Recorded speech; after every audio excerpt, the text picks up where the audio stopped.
अस्सलाम वालेकुम दोस्तों, मेरी वीडियो का बनाने का मकसद ये है कि आपको आगाही मिल सके कि क्या मतलब हिसार का क्या फ़ायदा है और उसके मतलब क्या कैसे होता है। बेसिकली मेरे साथ ये हो रहा था कि जब मैं रात को सो रहा था तो ऐसा मुझे फ़ील हो रहा था कि मतलब मैं एक डायरेक्शन में सोता था तो सुबह को दूसरी डायरेक्शन में उठता था, और कभी मतलब बिल्कुल अंदर मतलब जिस्म में कमज़ोरी फ़ील होती थी, और उसके अलावा ऐसा फ़ील होता था कि मेरे करीब कोई खड़ा हुआ है या कोई ऐसी मतलब नेगेटिव चीज़ मुझे फ़ील हो रही थी। तो मैंने एक दफ़ा यूट्यूब पे सर्च किया, तो यूट्यूब पे एक दफ़ा देख रहा था वीडियोस, तो उसमें डॉक्टर फ़ारूक शाह साहब की वीडियोस में देखी मैंने, तो उसमें उन्होंने हिसार का तरीका बताया था। तो वो मैंने जस्ट ऐसे ही मैंने कहा कि चेक कर लेता हूँ कि किस तरह से है, तो मैंने वो हिसार किया।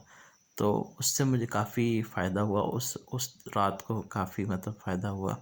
और मुझे मतलब कोई भी ऐसी इविल एंटिटी या कोई भी मतलब जो नुकसानदेह मतलब चीज़ हो, जिन्नात हो या कुछ भी, तो वो मेरे करीब नहीं आई, और मतलब मुझे प्रोटेक्शन मिली है। इस तरह से ही मैं कह सकता हूँ कि प्रोटेक्शन मिली, और बिल्कुल रिलैक्स मैं फ़ील कर रहा था नेक्स्ट मॉर्निंग जब मैं उठा। तो मेरे बताने का मकसद ये था कि हिसार का काफ़ी फ़ायदा है, और आप इसको मतलब जो डॉक्टर फ़र्क शाह साहब ने जिस तरह के तरीके से बताया था, तो उसका काफ़ी मुझे फ़ायदा हुआ, और अभी मैं बिल्कुल ठीक हूँ, और बिल्कुल मेरी तबीयत फ़ाइन है। Thank you.